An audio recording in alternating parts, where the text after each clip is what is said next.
Di sini sedikit menjelaskan tentang statistika di kehidupan sehari-hari. Mungkin adik-adik berpikiran statistika itu tetap di mean, median, standar deviasi dan lain-lainnya.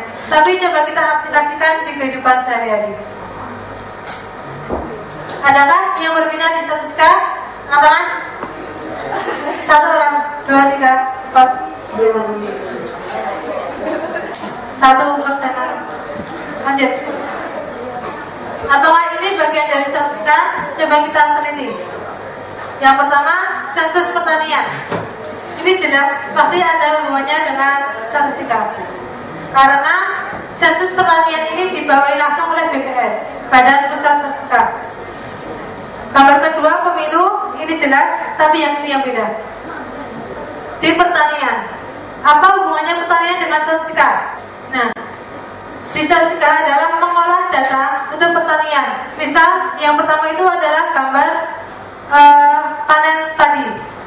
Gimana panen padi itu bisa menjadi maksimal dengan pupuk yang sedikit tapi hasilnya maksimal. Di sini dites dengan uji statistika, yaitu uji means. Yang kedua adalah Facebook. Facebook di seluruh dunia itu penggunanya sangat banyak. Ini menjadikan big data, yaitu data yang sangat besar. Gimana kita satu orang bisa menguasai data itu? Kita olah untuk apa? Dari data-data di Facebook kita bisa pisah. Mana ini yang untuk pemuda, yang masih muda, yang dewasa, dan itu anak. Di sini di Statistikawan kita jualan data itu. Gimana? Dari perusahaan yang mau beriklan pasti mau lihat targetnya dari perusahaan itu apa. Datanya yang banyak di mana? Oh, ternyata di Facebook banyak. Oh, jadi perusahaan menayangkan iklannya di Facebook. Dia langsung ke sasarannya. Kalau inflasi ini disaksikan jelas karena udah di BPS pertanian sama aja. Statistika sebenarnya apa sih? Statistika adalah data. Semua data itu statistika, asalkan kita bisa mengolahnya. Karena inti dari statistika adalah pengumpulan, pengolahan, dan mengambil kesimpulan dari data. Gimana kita mengumpulkan data? Ada teknik-tekniknya. Misal, kita pakai kuesioner, pakai survei, maupun kita mengambil data yang sudah ada. Dalam kita melakukan pengumpulan data, kita kembali ke tujuan awal.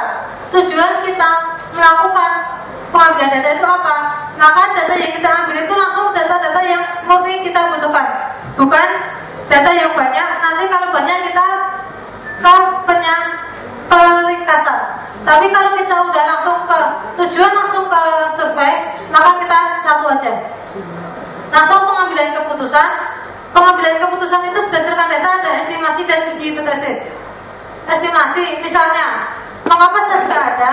Karena biaya untuk melakukan survei itu mahal. Untuk estimasi adalah kita mengambil sampel yang bisa mewakili populasi. Misal, kita melakukan penelitian di daerah istimewa Yogyakarta. Bila kita melakukan penelitian di daerah istimewa Yogyakarta semuanya, maka biayanya mahal dan waktunya lama. Kalau kita menggunakan estimasi, misal kita membuat contoh aja, kita membuat kesimpulan untuk daerah istimewa Yogyakarta, tapi kita mengambil sampel di Bantul. Gimana kita karakteristik Bantul itu bisa mewakili daerah istimewa Yogyakarta, di Gunung Kidul maupun Ponorogo itu terwakilkan di Bantul. Kalau kita di Bantul nggak bisa, biaya masih kurang, kita sebutkan lagi di kecamatan. Kecamatan nggak bisa, di bawahnya ada kelurahan.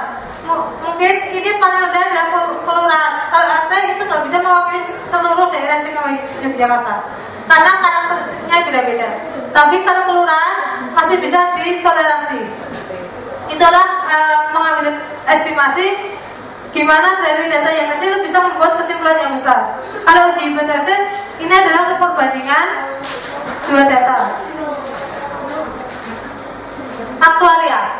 Nah, ini adalah aplikasi statistika yang paling favorit di kampus. Karena aktuaria itu sangat kekurangan orang di Indonesia. Jadi masih 100-an itu yang kosong, gak ada yang mau jadi aktuaria. Karena jadi aktuaria itu sangat sulit. Kita harus melewati 4 tahap tes. Yang tesnya itu tidak biasa, luar biasa.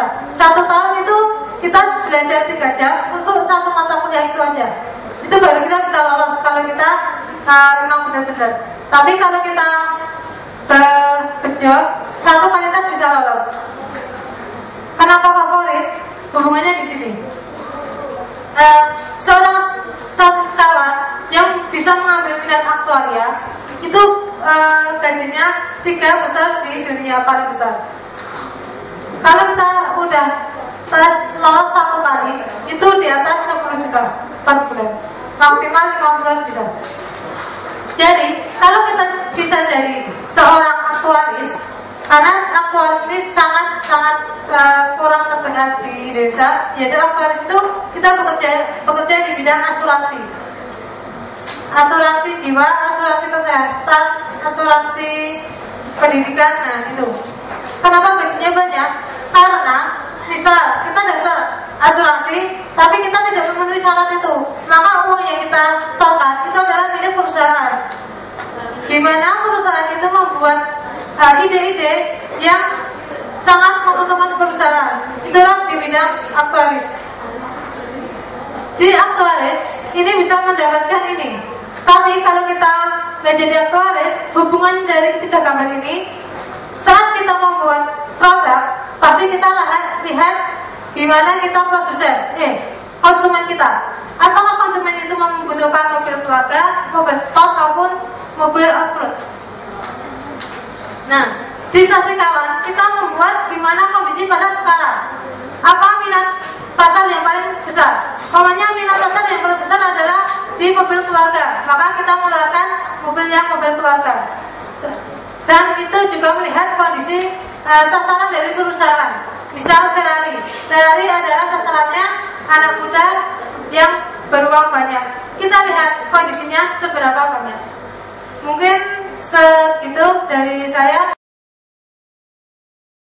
Sedikit pertanyaan untuk Mbak Deni Budiastuti. Jadi hubungan dari statistika dengan gambar adalah? Jadi kalau kita menjadi seorang aktuaris, maka tiga-tiganya bisa kita hubungkan.